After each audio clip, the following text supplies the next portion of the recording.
علامہ اقبال نے بھی کہا تھا نا، آہوں سے سوز عشق مٹایا نہ جائے گا، پھونکوں سے یہ چراغ بجھایا نہ جائے۔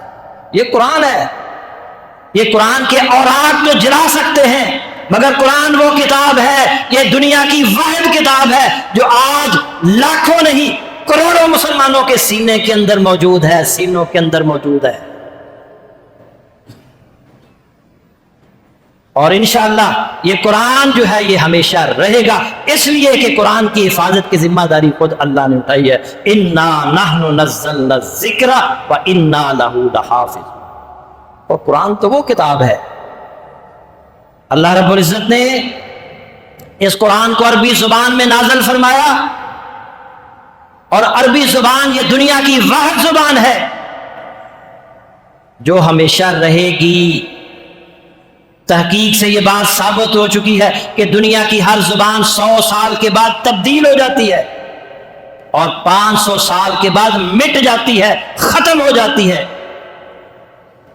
ایک مستشرق ہے فرانس کا، ارنسٹ رینا، اس نے عربی پر بڑی ریسرچ کی ہے۔ وہ کہتا ہے دنیا کی ہر زبان کا بچپن ہوتا ہے، جوانی ہوتی ہے، بڑھاپا ہوتا ہے، پھر موت ہوتی ہے۔ ہر زبان کا بچپن، جوانی، بڑھاپا اور موت۔ وہ کہتا ہے عربی زبان ایک واحد زبان ہے، آج جیسی ہے 100 سال پہلے بھی ایسی تھی، 500 سال پہلے بھی ایسی تھی، 1000 سال پہلے بھی ایسی تھی۔ وہ کہتا ہے آج جیسی ہے 500 سال بعد بھی ایسی ہوگی، 1000 سال بعد بھی ایسی ہوگی، اور ہمارا ایمان ہے قیامت تک بھی ایسی ہی رہے گی، اس لیے کہ اس زبان کے اندر اللہ نے قرآن نازل کر کے اس زبان کو ہمیشگی اور دوام بخش دیا ہے۔ تو جو قرآن سے تعلق بنا لے گا، قرآن سے جڑ جائے گا، اللہ اسے بھی دوام بخشے گا، اسے بھی ہمیشگی عطا کرے گا۔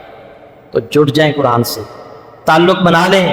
آج ہم ان کو اس طرح جواب دیں کہ وہ قرآن کی گستاخی کر رہے ہیں، بے حرمتی کر رہے ہیں، ہم قرآن کی تلاوت کریں گے، ہم قرآن پر صحیح معنوں کے اندر ایمان لائیں گے۔ قرآن نے جو قوانین ہمارے لیے جو ہے نا وہ بھیجے ہیں، ہم اس کے مطابق چلیں گے، اور ہماری پارلیمنٹ جہاں یہ قرارداد، مذمتی قرارداد منظور کر رہی ہے، وہاں جو انہوں نے 700 قوانین قرآن کے خلاف، قرآن و سنت کے خلاف پارلیمنٹ، پاکستانی پارلیمنٹ نے پاس کر رکھے ہیں، انہیں اس بات کو بھی جو ہے نا وہاں اعلان کرنا چاہیے کہ ہم ان 700 قوانین کو واپس کر رہے ہیں اور ان کو قرآن و سنت کے مطابق کر رہے ہیں۔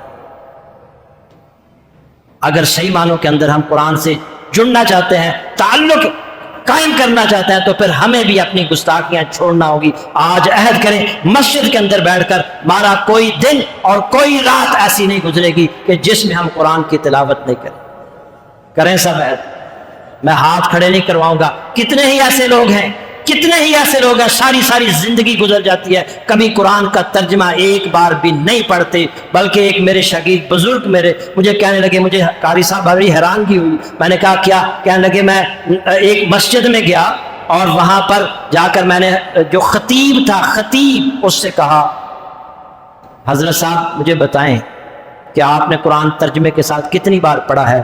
تو وہ ہنس کے کہنے لگا میں تو ایک بار بھی نہیں پڑھی، ایک بار بھی نہیں پڑھا، ایک بار بھی۔ ساری زندگی گزر، اتنی موٹی موٹی کتابیں پڑھتے ہیں۔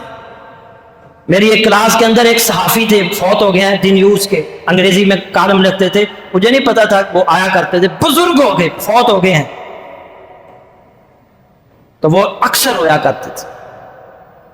جب ہمارا پہلا سپارہ ختم ہوا تو اس وقت مجھے پتا چلا، انہوں نے تاثرات بیان کی، تو کہنے لگے کہ میں نے پوری زندگی اتنی موٹی موٹی انگریزی کی کتابیں، تاریخ کی کتابیں پڑھی ہیں اور کبھی قرآن کی طرف دھیان نہیں کیا۔ اب مرنے کے قریب آیا ہوں اور آپ نے یہاں کلاس شروع کی ہے تو میں نے پڑھنا شروع کر دیا۔ میں نے کہا اب تو اللہ کا شکر کریں کہ آخری وقت میں آپ کو اللہ نے موقع فراہم کر دیا قرآن کے ساتھ، اور پھر جب تک وہ زندہ رہے، بیماری کے باوجود 2-3 بندے ان کو اٹھا کر مسجد کے اندر لے کر آتے تھے، وہ قرآن کے ساتھ تعلق انہوں نے بنایا، قرآن کے ساتھ جڑ گئے۔ میرے بھائیو، ہمیں اللہ نے زندگی دی ہے، اللہ نے زندگی دی ہے، یہ قرآن اللہ کا کلام ہے، یہ اللہ نے ہمارے لیے نازل کیا ہے، ہم کم از کم اس کو ایک بار تو ترجمے کے ساتھ پڑھیں، اس کو سمجھنے کی کوشش کریں، اس پر عمل کریں، اس کے پیغام کو آگے پہنچائیں۔ یہی آج کا سبق ہے۔ وہ قرآن کی بے حرمتی کریں، ہم یہ عہد کریں کہ ہم قرآن کی تلاوت کریں گے، قرآن کی تلاوت سنیں گے، قرآن پر عمل کریں گے، قرآن جیسا اخلاق بنائیں گے، قرآن جیسے اعمال کریں گے، قرآن جیسا کردار بنائیں گے۔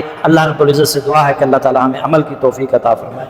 وآخر دعوانا الحمدللہ۔